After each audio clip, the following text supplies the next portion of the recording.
Hello everyone, my self सी काजल डेरोलिया। हमारा आज का जो टॉपिक है वो बेसिकली बेस्ड है ऑन स्टैटिस्टिक्स। आज हम लोग मेजर्स ऑफ सेंट्रल टेंडेंसीज के कुछ और एमसीक्यूज सॉल्व करेंगे। अगर आप हमारे चैनल से पहले से जुड़े हुए हो तो आपको पता होगा कि हमने मेजर्स ऑफ सेंट्रल टेंडेंसीज का हर एक टॉपिक पर डिस्कशन सेशन अपलोड कर दिया था और साथ ही साथ हमने एमसीक्यू सेशन भी स्टार्ट कर दिए थे। अगर आपने डिस्कशन सेशन प्रॉपर किया है तब वो कहीं पे भी किसी भी एमसीक्यूज में कोई प्रॉब्लम नहीं होगी। हमने आज की क्लास के पहले 3 पार्ट ऑलरेडी अपलोड किए थे related to MCQs on measures of central tendencies, और ये सारे एमसीक्यूज बहुत रेलेवेंट है CA foundation, CWA foundation, SSC, CGL, JSO, UGC NET, UPPSC, MCom entrance and other competitive exams.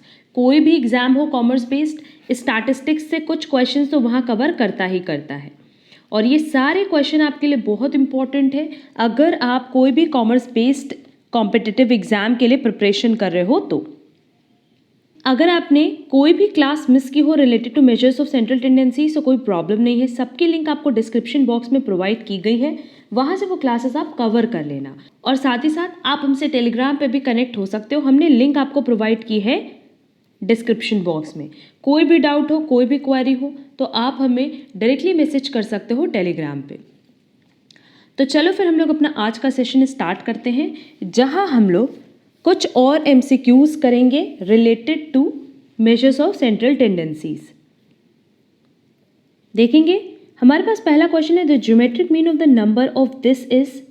अब अगर देखो हमसे ज्योमेट्रिक मीन पूछा है तो बहुत ही सिंपली हमें फॉर्मूले का एप्लीकेशन करना है, और फॉर्मूले का एप्लीकेशन क्या है, number of observation under root x1 x2 से लेकर के xn तक।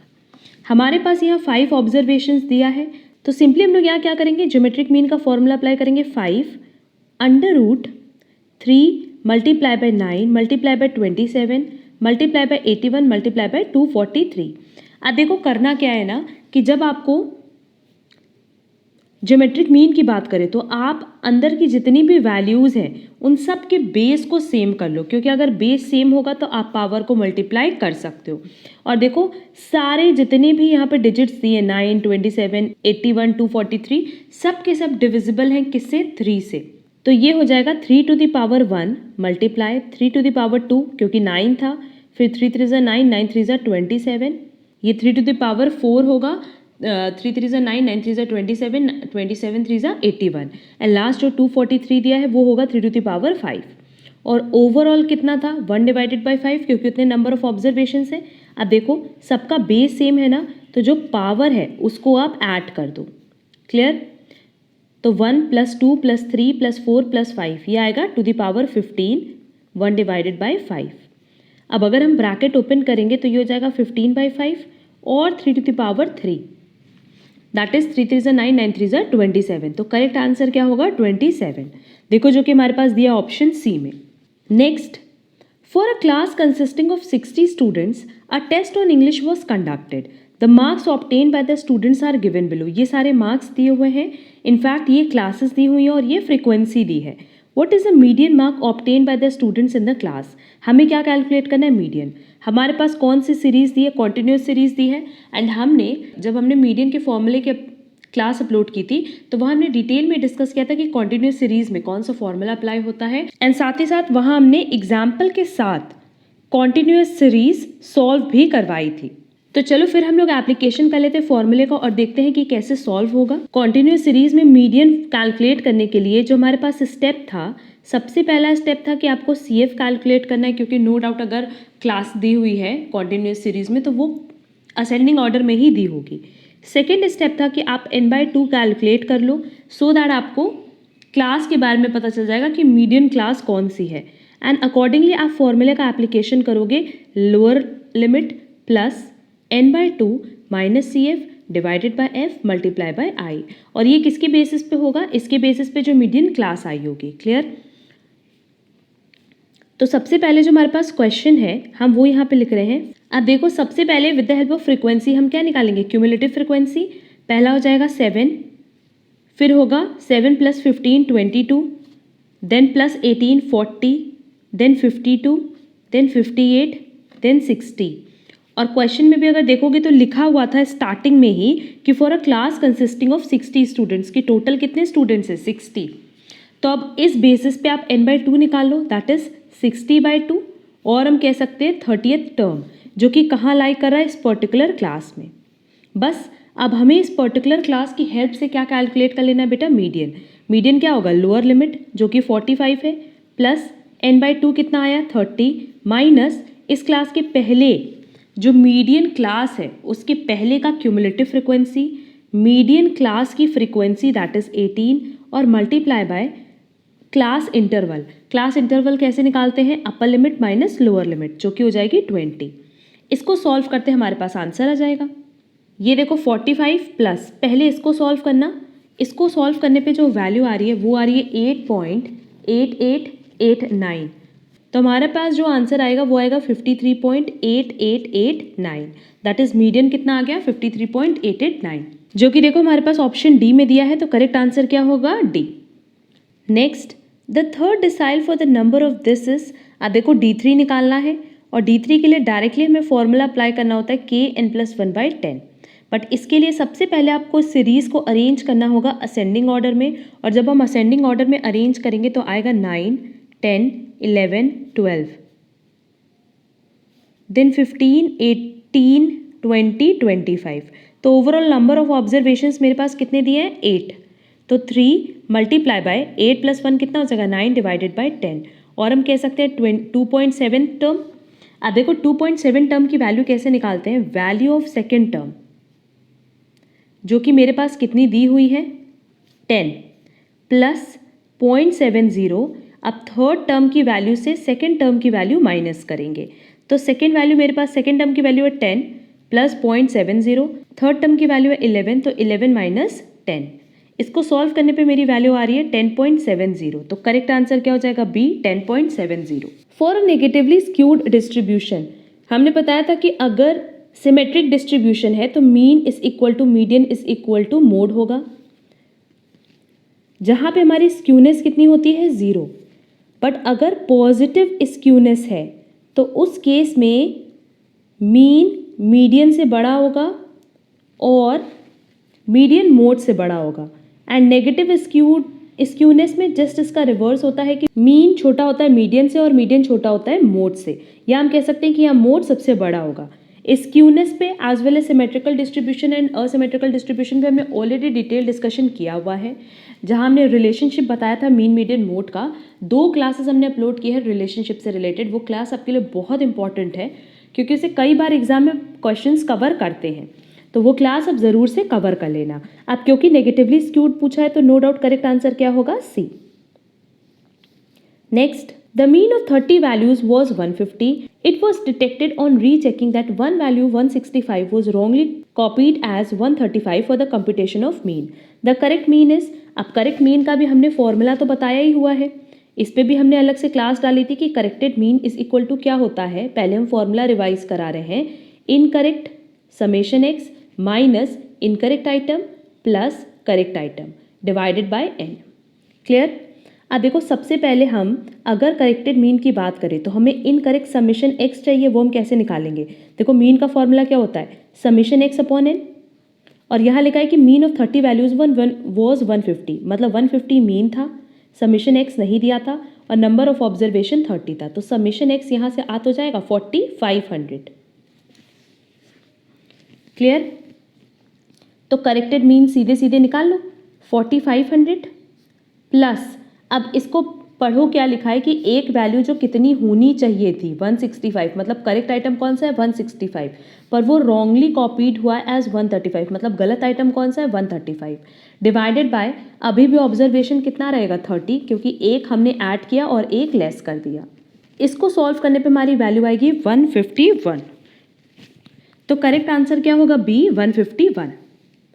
Next, mean of 25 observations was found to be 78.4, but later on it was found that 96 was misread as 69, मतलब करेक्ट आइटम कौन सा है 96 और इनकरेक्ट आइटम कौन सा है 69। हमने गलती से 96 को कैसे पढ़ा था 69 की तरह। क्लियर। आपको इसमें करेक्ट मीन कैलकुलेट करना है, एकदम सेम पैटर्न पे है जो अभी हमने ऊपर सॉल्व करवाया है। तो ये क्वेश्चन आप खुद से कर लेना, हम इसका आंसर टिक करा देते हैं। इसका करेक्ट आंसर आएगा 79.48, दैट इज इसका करेक्ट आंसर होगा C. Next, a person travels 480 miles per day. On the first day his speed is 48 km per hour. On the second day it is 40 km per hour, and on the third day it is 32 km per hour. Find his average speed. Directly हम harmonic mean apply करेंगे। 48 क्या हो जाएगा x1, 40 क्या हो जाएगा x2 और 32 क्या हो जाएगा x3। तो सिंपली जो हार्मोनिक मीन का फॉर्मूला है वो होगा 3 divided by summation 1 by xn, that is 1 by 48 plus 1 by 40 plus 1 by 32। अब जब हम 48, 40 और 32 का एलसीएम लेंगे तो एलसीएम आएगा 480। 48 के टेबल में 480 आएगा 10 टाइम्स, 40 के टेबल में 480 आएगा 12 टाइम्स और 32 के टेबल में आएगा 15 टाइम्स। अब इसको आप कहाँ ले जाओगे? न्यूमरेटर में। तो सिंपली ये हो जाएगा 3 मल्टीप्लाई बाय 480 डिवाइडेड बाय 37, क्योंकि इसको टोटल करोगे तो 37 आएगा। ये होगा 1440 डिवाइडेड बाय 37। इसको सॉल्व करने पे आंसर आएगा 38.9189। जैसा बताया था कि 4 डिजिट लेना, फिर अकॉर्डिंगली आंसर देख लेंगे। तो हमारे पास जो ऑप्शन दिया है वो दिया है करेक्ट ए, इसमें दिया 38.9, तो इसका करेक्ट आंसर क्या हो जाएगा? ए। नेक्स्ट, अब ये एक बहुत इंपॉर्टेंट क्वेश्चन है। जैसे हमने हार्मोनिक मीन का क्वेश्चन बताया वैसे ये भी हार्मोनिक मीन पे ही है, बट स्टिल ये क्वेश्चन बहुत इंपॉर्टेंट है एग्जाम पॉइंट ऑफ व्यू से। अब देखो क्वेश्चन में क्या कह रहा है कि अ train covered the first 5 kilometre of its journey at a speed of 30 kilometre per our and next 15 kilometre at a speed of 45 kilometre per our. The average speed of the train was. अब यहाँ पे भी हमें harmonic mean का ही formula apply करना है, but harmonic mean में हम क्या करते हैं? Number of observation divided by summation 1 divided bye xn करते हैं। अब यहाँ अगर आप देखोगे ना तो आपके पास ये, क्योंकि इंडिविजुअल सीरीज के लिए हमने बताया था, तो अब यहाँ देखो ये बेसिकली हमारे पास डिस्क्रीट सीरीज हो गई। क्यों? क्योंकि हमारे पास x कितना दिया हुआ है 30 किलोमीटर पर आवर, बट उसकी फ्रीक्वेंसी कितनी दी हुई है 5 किलोमीटर की, क्योंकि बेसिकली इसको हम कह सकते हैं ना कि ये फ्रीक्वेंसी है 5 किलोमीटर। वैसे ही नेक्स्ट 45 किलोमीटर पर आवर की स्पीड पे जब आप जा रहे हैं तो आपकी फ्रीक्वेंसी कितनी है? 15 किलोमीटर। क्लियर? तो अब यहाँ पे हम लोग जो फॉर्मूला लगाएंगे, अगेन हार्मोनिक मीन का ही फॉर्मूला लगाएंगे, बट कौन सा? डिस्क्रीट सीरीज का, जहाँ हमने बताया था summation F divided by summation F divided by x. Clear? तो देखो हार्मोनिक मीन का जब हम फॉर्मूला लगा रहे हैं समेशन एफ का, तो फ्रीक्वेंसी कितनी है 5 + 15 divided by summation frequency divided by x. पहले की फ्रीक्वेंसी 5 थी और कितना किलोमीटर पर आवर था 30, और दूसरे की जो फ्रीक्वेंसी थी वो 15 थी divided by 45 kilometre per our. Clear? बस अब इसको सॉल्व कर दो, यह आ जाएगा 20 और यहाँ हम इसका एलसीएम लेंगे तो आएगा एलसीएम 90। 30 के टेबल में आएगा 93 टाइम्स, तो 5 3 = 15 प्लस 45 के टेबल में आएगा 2 टाइम्स, तो 15 मल्टीप्लाई बाय 2 30। अब इसको आप न्यूमरेटर में ले जाओ, 20 मल्टीप्लाई बाय 90 डिवाइडेड बाय 45, और हम कह सकते हैं 40 किलोमीटर पर आवर। क्वेश्चन में ये कह रहा था कि पहला 5 किलोमीटर हम 30 किलोमीटर पर आवर की स्पीड से चल रहे हैं और नेक्स्ट 15 किलोमीटर हम 45 किलोमीटर पर आवर की स्पीड से चल रहे हैं। और अगर हमसे ओवरऑल कोई पूछे कि 20 किलोमीटर कवर करने के लिए आपकी क्या स्पीड थी, तो 40 किलोमीटर पर आवर। क्लियर? इस क्वेश्चन को हम एक और तरीके से कर सकते हैं, क्योंकि देखो एवरेज स्पीड का फॉर्मूला होता है total distance divided by total time. Basically formula क्या होता है? Speed is equal to distance upon time.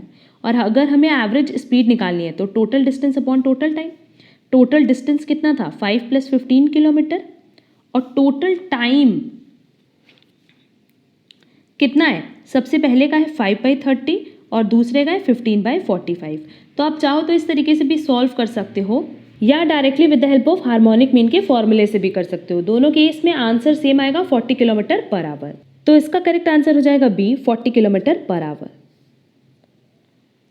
Next, the arithmetic mean of 2 numbers is 6.5 and geometric mean 6 है। तो दोनों नंबर क्या होगा? आप देखो अरिथमेटिक मीन में हम कहते हैं a + b divided by 2 is equal to 6.5, और ज्योमेट्रिक मीन में होता है √AB = 6। अब अगर हम इसको सॉल्व करें तो ए बी कितना आ जाएगा 36। अब देखो हमने इस पैटर्न पे क्वेश्चन ऑलरेडी बताया है कि हम क्या करेंगे कि जब हमारे पास ये दो इक्वेशन आ गया, इसको भी फर्दर सॉल्व कर लो। ये हो जाएगा a plus b is equal to 13 और यहाँ से आ रहा है a multiply by b is equal to 36। तो हम with the help of option देख लेंगे कि कहाँ ये दोनों कंडीशन कंप्लाई हो रही है। अब देखो फर्स्ट 10 प्लस 6 करेंगे तो क्या 13 आएगा? नहीं, तो मतलब पहला आंसर नहीं है। दूसरा 9 प्लस 5 14 हो जाएगा, ये भी रॉन्ग है। 7 प्लस 6 कितना होता है 13 और 9 प्लस 4 कितना होता है 13, मतलब आंसर सी या डी में से कोई एक होगा। 7 सिक्सा होता है 42 और 9 फोरजा होता है 36। तो इसका मतलब करेक्ट आंसर क्या होगा? डी, क्योंकि डी की सिचुएशन में ये दोनों कंडीशन कंप्लाई हो रही है। 4 प्लस 9 करोगे तो 13 आएगा और 4 मल्टीप्लाई बाय 9 करोगे तो 36 आएगा। क्लियर? तो करेक्ट आंसर क्या हो जाएगा? D.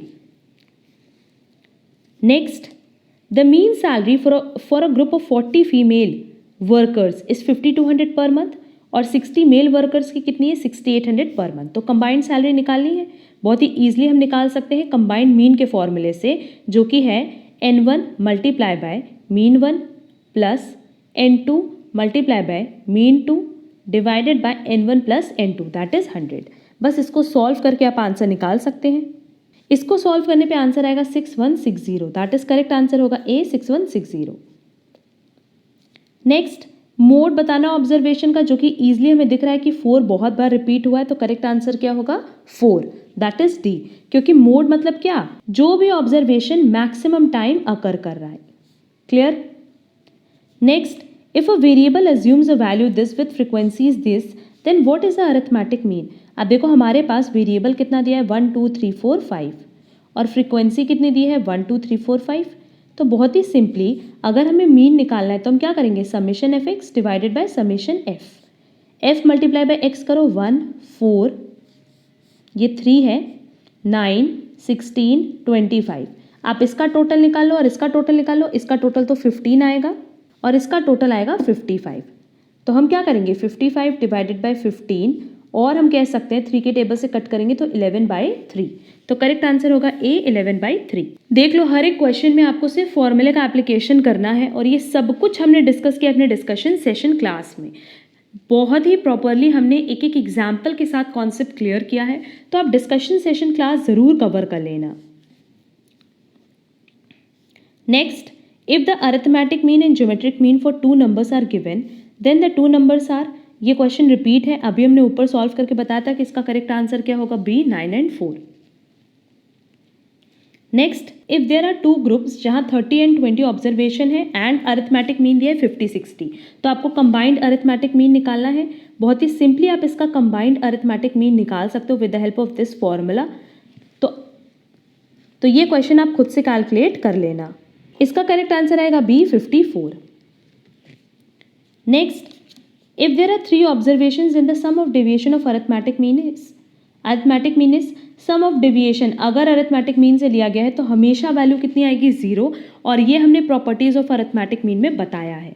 Next, what is a model value of the numbers, जो भी ऑब्जर्वेशन मैक्सिमम टाइम अकर करेगा वही हमारा मोड होगा। तो करेक्ट आंसर क्या होगा? A 10। Next, the harmonic mean for the number 3 4 5 is. Next, frequencies are generally used as frequencies and weight, इन दोनों को हम इक्वली मानते हैं। रीजन बीइंग फ्रीक्वेंसी हो या वेट, वो बेसिकली नंबर ऑफ ऑब्जर्वेशंस को या number of times n observation occurs उसको रिप्रेजेंट करता है कहीं ना कहीं। क्लियर? तो फ्रीक्वेंसीज एंड वेट को हम क्या मानते हैं? इक्वल। तो करेक्ट आंसर होगा B. Next, if x and y are related by this and mode given है 23, तो सिंपली हमको मोड और वाई निकालना है, जो कि बहुत सिंपली हम कैलकुलेट कर सकते हैं क्योंकि यहाँ पे मोड की प्रॉपर्टी अप्लाई होगी। तो देखो ये हो जाएगा x minus 10 is equal to y, और हम कह सकते हैं y mode is equal to x mode minus 10। x mode given है 23 माइनस 10, तो करेक्ट आंसर आएगा B 13। Next, what is a geometric mean for the numbers 8 24 and 40। अब देखो ज्योमेट्रिक मीन का फॉर्मूला हम सबको पता है 3√8 मल्टीप्लाई बाय 24 मल्टीप्लाई बाय 40। अब सबसे पहला स्टेप यही होता है कि हर एक इंडिविजुअल वैल्यू का हम एलसीएम निकालें। तो 8 के लिए क्या हो जाएगा? 2 के टेबल में 4 टाइम्स, 2 के टेबल में 2 टाइम्स, 2 के टेबल में 1 टाइम्स, तो 2 to the power 3 multiply by, अब 24 का भी ऐसे सेम पैटर्न पे एलसीएम निकालो। 2 के टेबल में 12 टाइम्स, 2 के टेबल में 6 टाइम्स, 2 के टेबल में 3 टाइम्स एंड 3 के टेबल में 1 टाइम्स, तो 2 to the power 3 multiply by 3।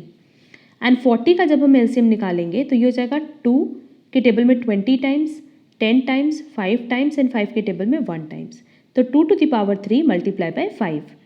अब यहाँ देखो सबका बेस सेम नहीं है, तो उस केस में हम पावर को पावर को ऐड नहीं कर सकते, बट इस अंडर रूट के बाहर कोई भी वैल्यू आने के लिए सिंपली वो किस में होनी चाहिए, क्यूब में। क्लियर? तो देखो यहाँ पे ये वैल्यू क्यूब में है, ये वैल्यू क्यूब में है, ये वैल्यू क्यूब में है, तो बाहर जब आएगी तो ये सिंगल वैल्यू हो जाएगी 2। इसको हम और कैसे लिख सकते हैं, 2 मल्टीप्लाई बाय 2 मल्टीप्लाई बाय 2, क्योंकि ये बाहर हमने कर दिया, मल्टीप्लाई बाय अंडर रूट, अभी भी ये अंडर रूट में रहेगा 3, 5 multiply by 3 that is 15। Clear? और हम इसको कैसे लिख सकते हैं, 2 2 4 4 2 8, 8 multiply by 3 under root 15, that is इसका करेक्ट आंसर होगा सी। इसको लिखने का एक और तरीका देख लो, हम यहाँ 2 अंडर रूट बना देते हैं, जैसे ये 3 है, ये 2 to the power 3, 2 to the power 3, 2 to the power 3, ये वैल्यू हमने एक साइड रखी और 3 और 5 को एक साइड रखा। अब देखो इसके लिए क्योंकि बेस सेम है तो पावर क्या हो जाएगा, ऐड हो जाएगा, 3 + 3 6 + 3 9, तो 9 to the power 1/3 multiply by 3 under root 15। अब इसको सॉल्व करेंगे तो ये कितना हो जाएगा, 3, that is 2 to the power 3 multiply by 3 under root 15। Again इसको सॉल्व करने पे वैल्यू कितनी आएगी, 8। क्लियर? तो आप इस तरीके से भी सॉल्व कर सकते हो, डायरेक्ट भी सॉल्व कर सकते हो, बट इसका करेक्ट आंसर क्या होगा, C. Next, if the relationship between two variables is given and arithmetic mean दिया है u का, तो अरिथमेटिक मीन निकालना है v का, बहुत ही सिंपली कैलकुलेट हो जाएगा। अगर लाइन इक्वेशन की बात करें तो ये अरिथमेटिक मीन ओरिजिन से भी इफेक्ट होता है, स्केल से भी इफेक्ट होता है, ये प्रॉपर्टी हमने बताई हुई है अपने डिस्कशन सेशन में। तो यहाँ x और y वेरिएबल ना लेकर के u एंड v लिया है, तो कोई प्रॉब्लम तो है नहीं उसमें। 2u + v + 7 = 0। अब देखो हमारे पास वैल्यू किसकी दी है, u की, तो हमें इस इक्वेशन को कैसे लाना है, v = a + b u के केस में v = क्या हो जाएगा, -7 - 2u, ये वैल्यू और ये वैल्यू इधर ले आए बस। अब हम ये मान लेते हैं कि ये भी मीन है, ये भी मीन है, तो मीन v = कितना हो जाएगा, -7 - 2 मल्टीप्लाई बाय मीन u दिया हुआ है 10, ये वैल्यू हो गई -7 - 20 और हम कह सकते हैं -27। तो हमारे पास v का मीन कितना आ गया, -27, तो करेक्ट आंसर होगा सी। नेक्स्ट सेम पैटर्न पे ये क्वेश्चन भी करना है हम लोग। सिंपली देखो इक्वेशन भी उसी फॉर्म में सेट किया हुआ है कि मान लेते हैं ये भी मीन है, ये भी मीन है, और हमारे पास मीन ऑफ x दिया हुआ है 50, तो ये हो जाएगा 150 - 100 और हम कह सकते हैं 50। तो मीन ऑफ y कितना हो गया, 50, बट देखो हमारे पास करेक्ट आंसर नहीं दिया हुआ है, तो करेक्ट आंसर क्या हो जाएगा, डी, नन ऑफ दीज, क्योंकि इसका करेक्ट आंसर आएगा 50। नेक्स्ट क्वेश्चन नंबर 23 अगेन बहुत इंपॉर्टेंट है। An aeroplane flies from A to B 500 kilometre per hour पे और B to A 700 kilometre per hour पे। सिंपली हम क्या करेंगे, हार्मोनिक मीन का फॉर्मूला रखेंगे, 2 divided by 1 divided by 500 plus 1 divided by 700। ये आप लोग खुद से सॉल्व कर लेना, इसका करेक्ट आंसर आएगा 583.33 किलोमीटर पर आवर। अब यहाँ देखो, यहाँ डायरेक्टली हमने 2 क्यों रखा, क्योंकि ये इंडिविजुअल सीरीज है, यहाँ कहीं पे भी नहीं लिख रहा है कि ओवरऑल हमने कितना डिस्टेंस कवर किया है। तो हम ये मानते हैं कि जो हमने 500 किलोमीटर पर आवर पे डिस्टेंस कवर किया है वो है 1 किलोमीटर और 700 किलोमीटर पर आवर पे भी किया है 1 किलोमीटर। इसीलिए हम हमेशा फॉर्मूले में क्या लेते हैं, 2 divided by. Clear? Next, the arithmetic mean of this is 6, the value of x is. Simply हम क्या करेंगे, मीन का फॉर्मूला अप्लाई करेंगे, summation x upon n. Mean कितना गिवन है, 6, समेशन एक्स कितना है, 1 + 3 + 5 + 6 + x + 10 और नंबर ऑफ ऑब्जर्वेशन कितना गिवन है, 6। क्रॉस मल्टीप्लिकेशन कर दो, 36 = 25 + x, और जब हम 25 को लेफ्ट हैंड साइड ले आएंगे और माइनस कर देंगे तो वैल्यू आएगी 11। मतलब ये जो मेरे पास गिवन नहीं है वैल्यू, ये क्या होगी, 11। क्लियर? तो करेक्ट आंसर होगा B, 11। Next, 2 variables x and y are given by this. If the median of x is 20, what is the median of y? अब देखो अगर हम लोग बात करें मीन मीडियन मोड की, दैट इज सेंट्रल टेंडेंसी की, तो वो ओरिजिन से भी अफेक्ट होगा और वो स्केल से भी अफेक्ट होगा। ये प्रॉपर्टी बहुत रेलेवेंट है एग्जाम पॉइंट ऑफ व्यू से। तो सिंपली यहाँ पे हम क्या लिख सकते हैं, y median is equal to 2x median minus 3। x median कितना दिया है 20 माइनस 3, 40 माइनस 3 कितना हो जाएगा 37। तो करेक्ट आंसर होगा सी 37। क्लियर। अब देखो आज का हमारा सेशन यही कंप्लीट होता है जहां हमने ओवरऑल 25 MCQs डील किए हैं, बट इस पर्टिकुलर क्लास का रिमेनिंग 25 MCQs हम नेक्स्ट क्लास में डील करेंगे एंड वो सारे MCQs भी आपके एग्जाम पॉइंट ऑफ व्यू से बहुत रिलेवेंट होने वाले हैं। अगर आप हमारे चैनल पे नए हो तो आप हमारे चैनल को सब्सक्राइब ज़रूर कर देना सो दैट आपको आगे की क्लासेस की नोटिफिकेशन मिल जाए जब हम ये 25 MCQs and further MCQs upload करें on measures of central tendencies. And अगर आपको हमारा आज का क्लास पसंद आया है तो आप हमारे वीडियो पे लाइक, कमेंट और शेयर ज़रूर करिएगा। एंड कहीं पे भी कोई डाउट हो तो हमने पहले भी बताया कि आप इजीली कमेंट बॉक्स में कमेंट करके पूछ सकते हो, या इनफैक्ट आप हमसे टेलीग्राम पे भी कनेक्ट हो सकते हो जहाँ पे आपके कोई भी डाउट जो कि रिलेटेड हो स्टैटिस्टिक्स से वो आप बहुत ही ईजिली कवर कर सकते हो। उम्मीद करते हैं आपको हमारी आज की क्लास पसंद आई होगी। हम लोग मिलेंगे हमारी नेक्स्ट क्लास में। आज के लिए बस इतना। Thank you so much.